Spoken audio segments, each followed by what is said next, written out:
Welcome to our service this morning. Before I take you through the notices, I'm just going to do some banns of marriage. I published the banns of marriage between Dean Frederick Robertson of Broadeniol Parish and Danielle Jessica Lockett of Broadeniol Parish. If any of you knows cause or just impediment why these two persons should not be joined together in holy matrimony, you are to declare it.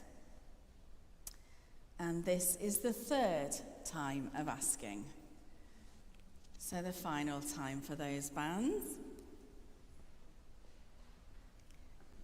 So one thing to notice about the notices is that they are covering 2 weeks because Sam is going on a well-deserved holiday.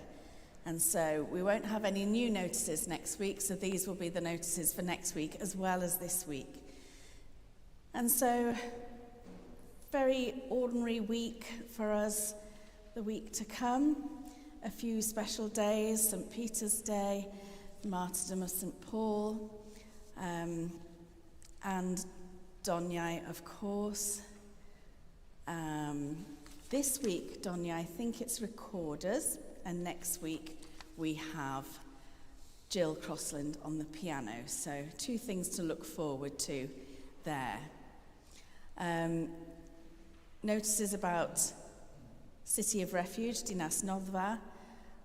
Rehearsals soon to begin for a production called City of Refuge.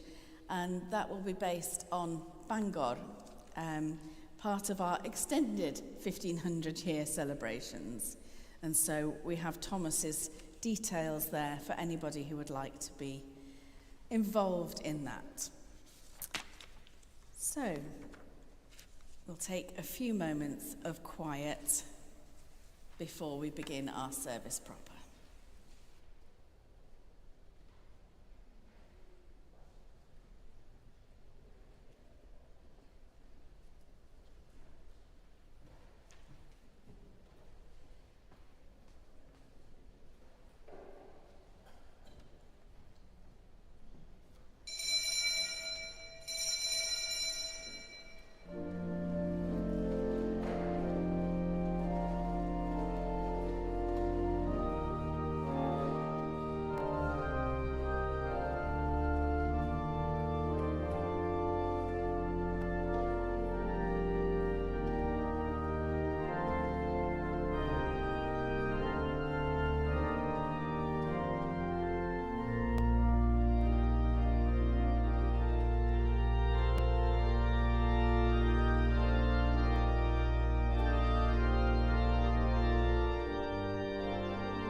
In the name of the Father, and of the Son, and of the Holy Spirit.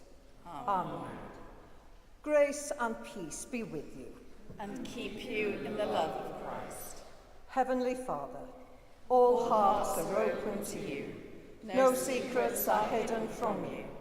Purify us with the fire of your Holy Spirit, that we may love and worship you faithfully.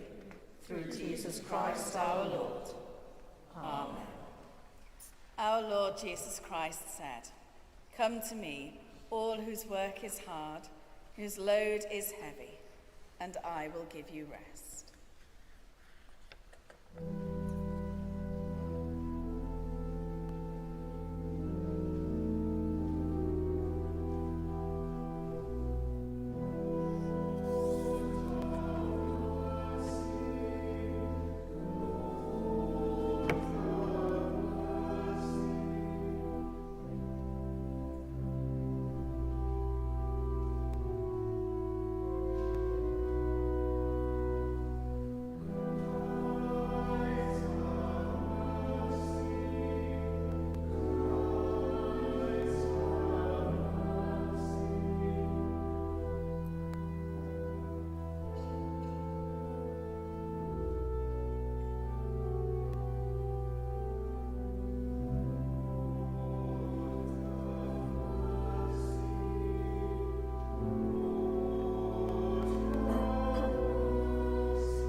Heavenly Father, we have sinned in thought, word, and deed, and have failed to do what we ought to have done. We are sorry and truly repent. For the sake of your Son, Jesus Christ, who died for us, forgive us all that is past, and lead us in his way to walk as children of light. Amen. Almighty God, who forgives all who truly repent, have mercy on you and set you free from sin, strengthen you in goodness, and keep you in eternal life, through Jesus Christ our Lord. Amen.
Let us pray.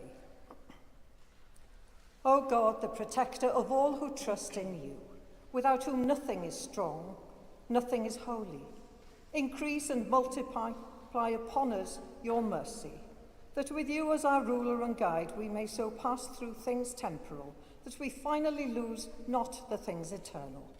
Grant this, Heavenly Father, for our Lord Jesus Christ's sake, who is alive and reigns with you in the unity of the Holy Spirit, one God, now and forever. Amen.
A reading from the letter of St. Paul to the Romans.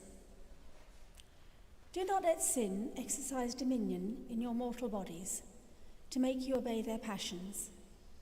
No longer present your members as instruments of wickedness, but present yourselves to God as those who have been brought from death to life, and present your members to God as instruments of righteousness.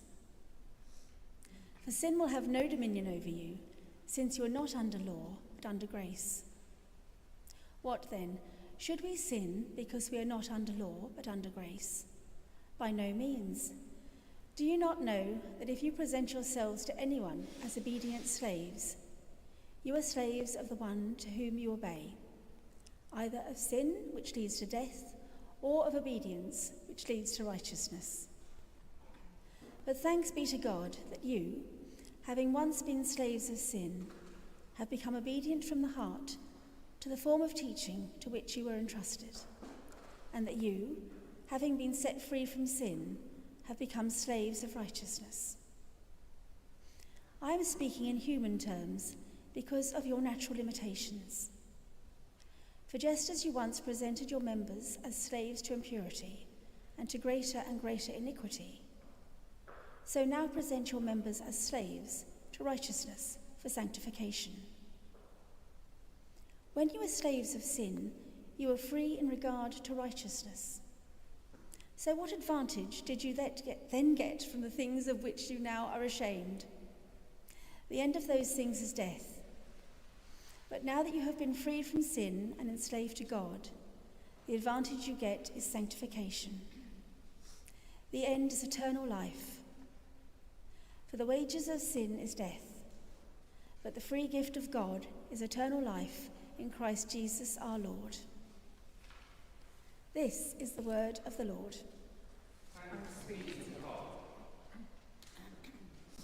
Alleluia,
Listen to the Gospel of Christ according to St. Matthew. Glory to you, O Lord. Jesus said, "Whoever welcomes you welcomes me, and whoever welcomes me welcomes the one who sent me. Whoever welcomes a prophet in the name of a prophet will receive a prophet's reward. And whoever welcomes a righteous person in the name of a righteous person will receive the reward of the righteous. And whoever gives even a cup of cold water to one of these little ones in the name of a disciple, truly, I tell you, none of these will lose their reward." This is the gospel of the Lord. Praise to you, O Christ.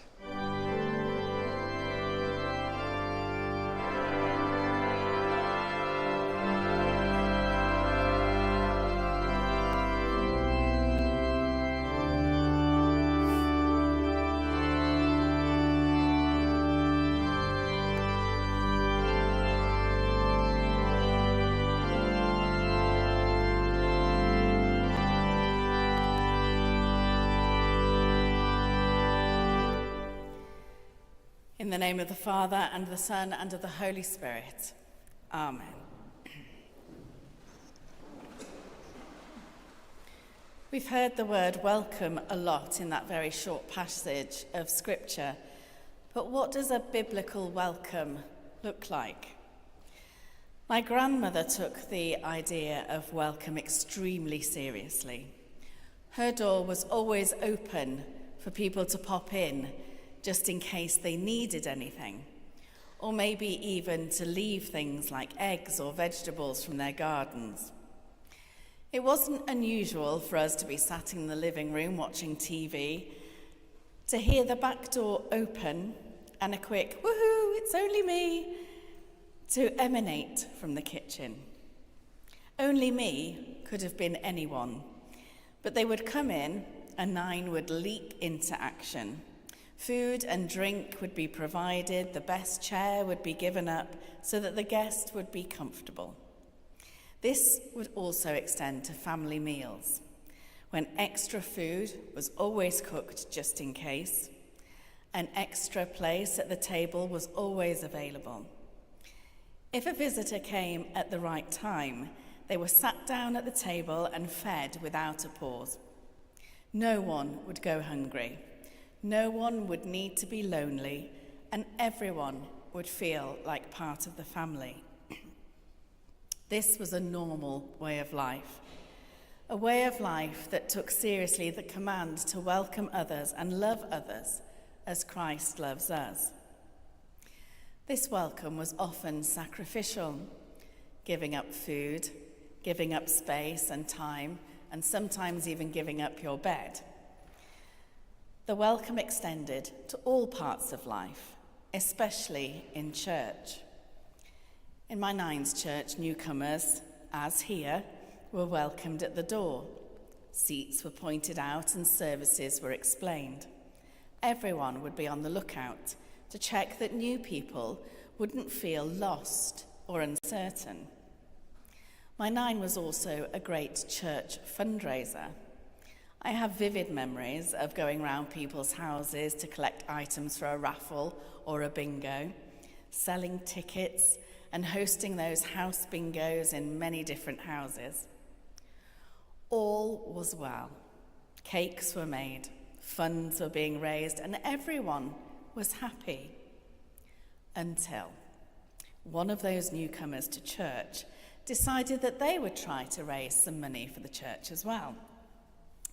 They decided they were going to invite people to their house for a meal and charge them.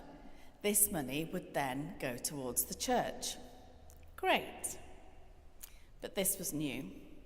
This had never been done before. Worst of all, this had not been passed by the church committee. Basically, my Nine. Who on earth did these people think they were? This might seem like a small thing to us, but we all have those ways of doing things that we guard very carefully. the routines of our lives that are so ingrained in us, we can't imagine that other people don't do exactly the same until we experience it. Thankfully, the priest at the time was very sensible and wise. He calmed the anxieties of the fundraising committee. He reminded people that welcoming like Christ meant recognizing and valuing difference, and it might even mean giving up old ways of being. Welcoming people into your home is a way of being welcoming and wonderful. It's warm and lovely. But a Christ-like welcome sometimes means allowing yourself to be changed or allowing your way of life to be changed. We see throughout the Gospels when Jesus meets people that this happens. He goes to places that surprises people. To Samaria, where he speaks with a woman. He eats with tax collectors and sinners and touches lepers. He broke the rules of social norms, of hierarchy, of purity laws, and offered unconditional belonging. He did things and went places that would have made other people uncomfortable.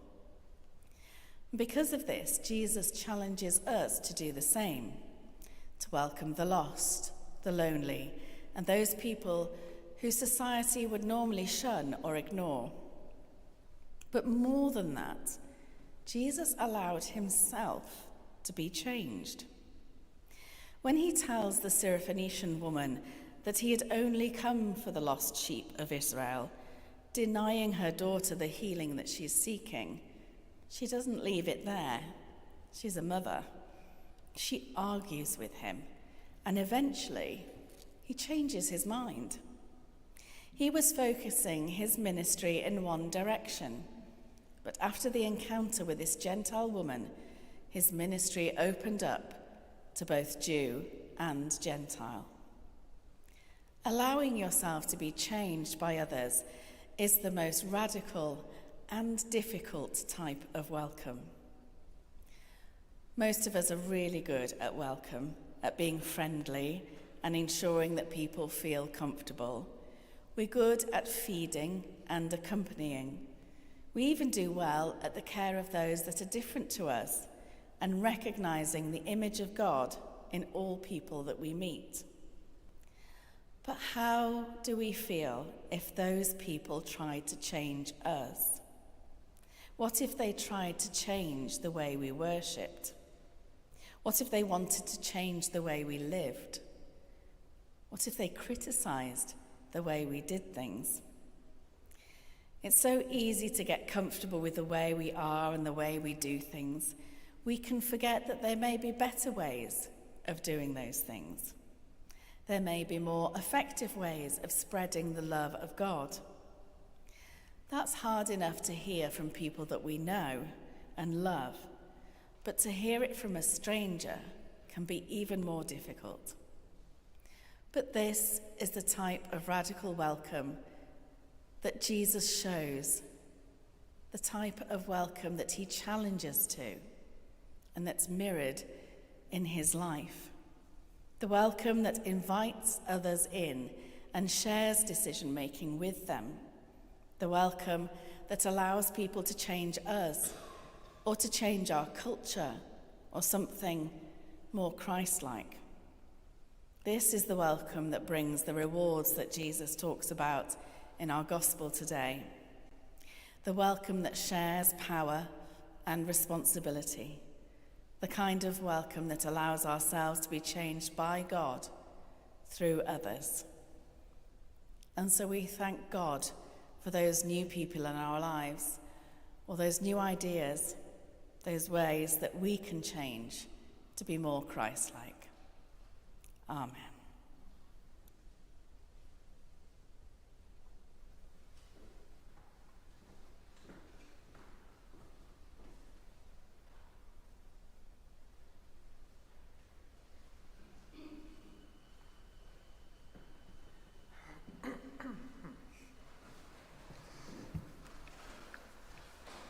Together, we affirm our faith in the words of the Nicene Creed.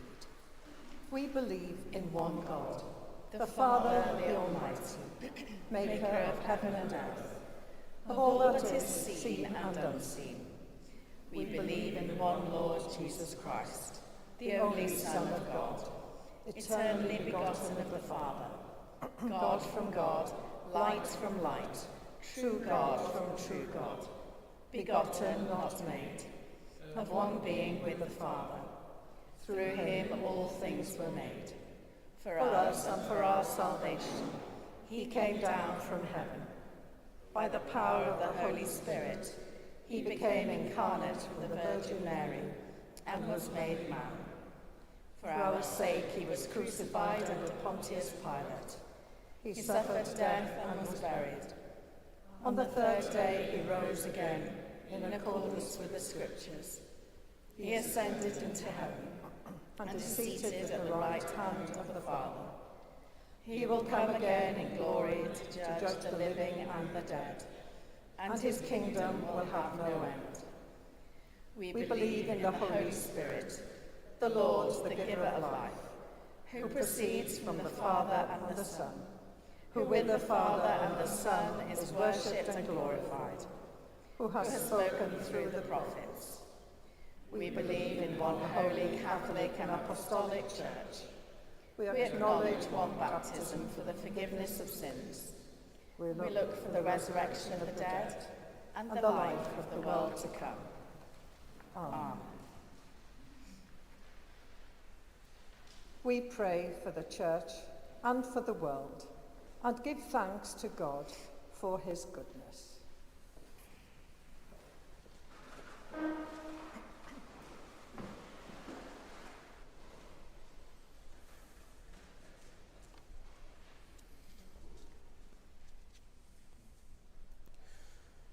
Almighty God, our Heavenly Father, you promised through your Son, Jesus Christ, to hear us when we pray in faith.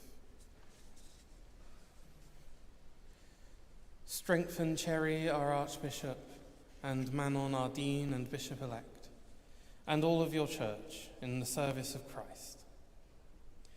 May those who confess your name be united in your truth, live together in your love, and reveal your glory in the world. Lord, in your mercy,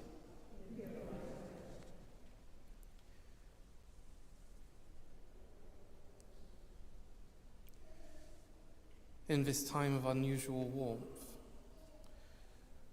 grant us protection from extreme heat and from the dangers that it brings. Knowing that this heat is intensified by climate change, we ask that you shield all from harm and provide relief to those suffering and at greatest risk, especially the elderly, infants and expectant mothers. Grant us wisdom and resolve to act for your creation. For the earth is the Lord's, and all that is in it, the world and all who dwell therein. Lord, in your mercy,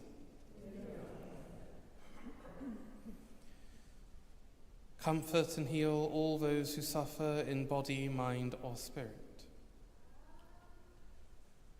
We pray especially for Elma, Simon, Mavis, Mainir, and Lawrence.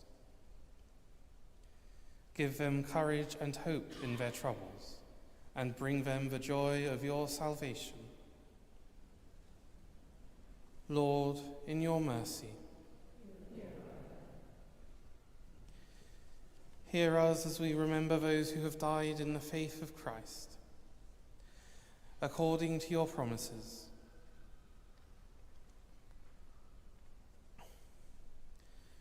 we pray especially for Margaret Flavel.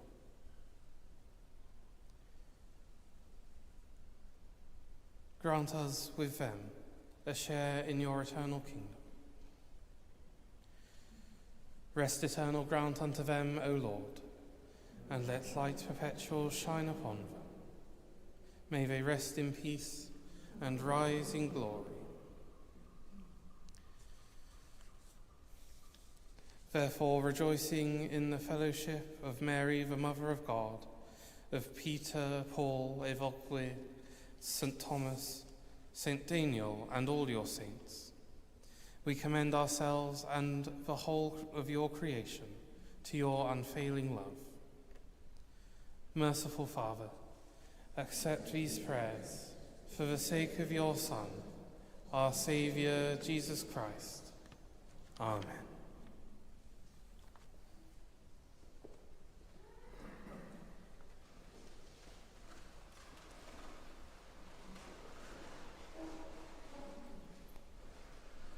Christ is our peace. He has reconciled us to God in one body on the cross. We meet in his name and share his peace. The peace of the Lord be with you always. And also with you. Let us offer one another a sign of peace.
all creation.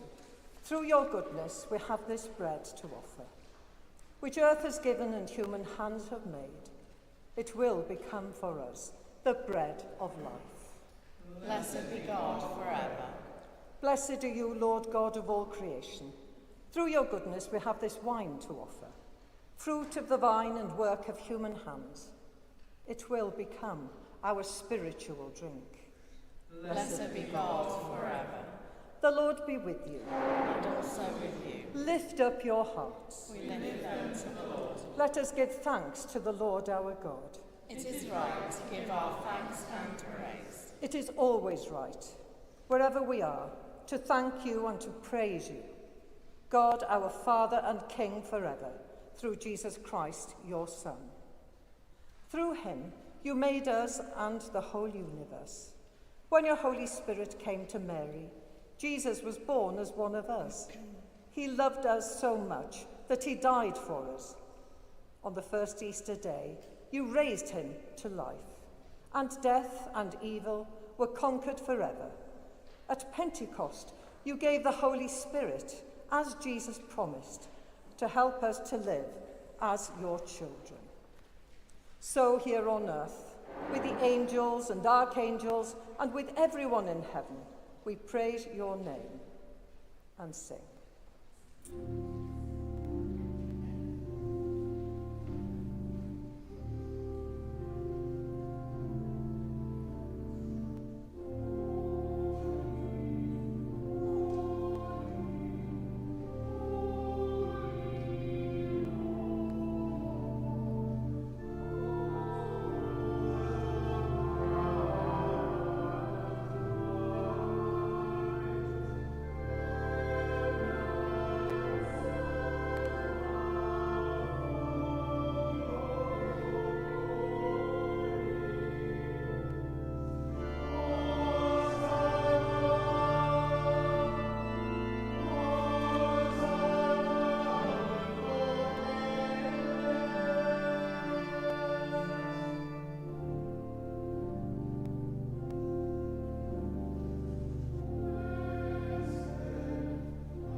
Father in heaven, listen to the prayer we make in Jesus' name, through the Holy Spirit's power, gentle as a dove.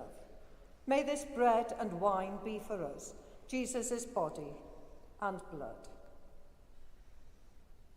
Father, we remember when Jesus had supper with his friends. The night before he died, he took the bread and thanked you, broke it, gave it to his friends, and said, "Take this and eat it. This is my body given for you. Do this to remember me."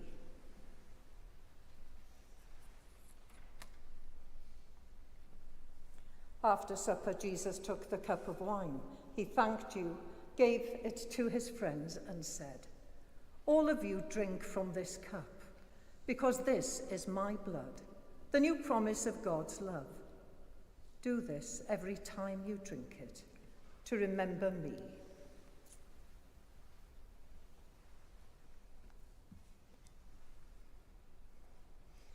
Together we remember that Jesus is always with us and say, Christ has died, Christ is risen, Christ will come in glory.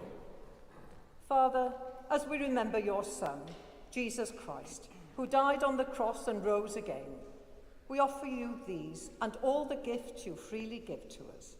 Send your Holy Spirit to be with us and all who share this bread and drink from this cup. Help us to trust you, bring us closer together, and welcome us with all your people into Jesus' glorious kingdom. All honour and glory belong to you, Father, through Jesus your Son, with the Holy Spirit, one God, forever and ever. Amen.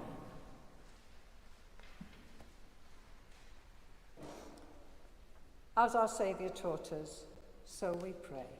Our Father, who art in heaven, hallowed be thy name. Thy kingdom come, thy will be done, on earth as it is in heaven.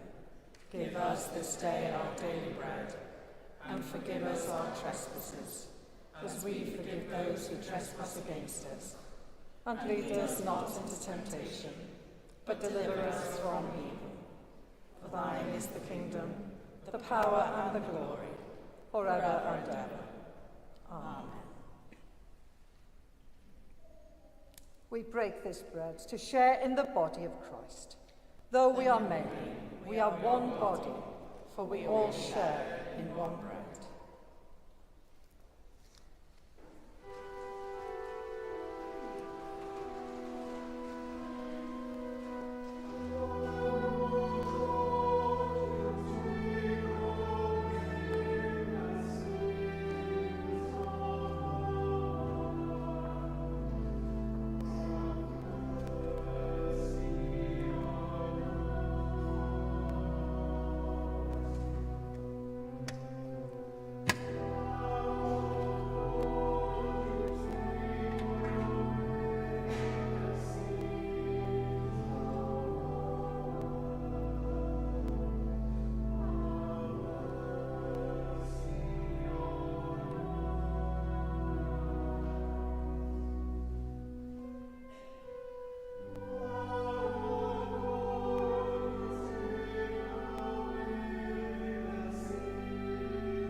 God's holy gifts for God's holy people.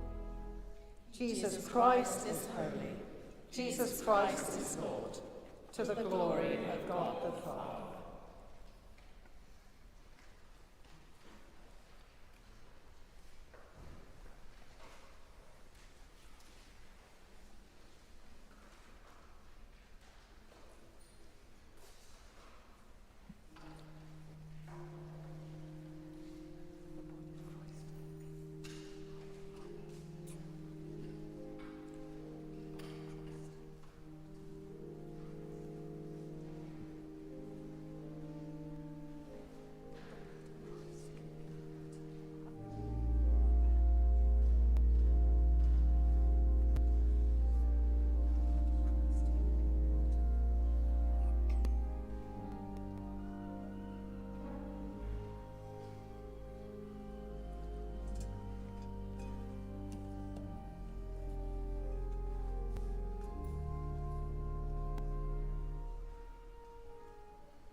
thanks to the Lord, for he is gracious. His love is everlasting. God of truth, we have seen with our eyes and touched with our hands the bread of life. Strengthen our faith, that we may grow in love for you and for each other. Through Jesus Christ, our risen Lord. Amen. The Lord be with you. And also with you. The Lord bless you and keep watch over you. The Lord's face shine on you and be gracious to you. The Lord look lovingly on you and give you peace. And the blessing of God Almighty, the Father, the Son, and the Holy Spirit be among you and remain with you always. Amen. Go in peace to love and serve the Lord. In the name of Christ. Amen.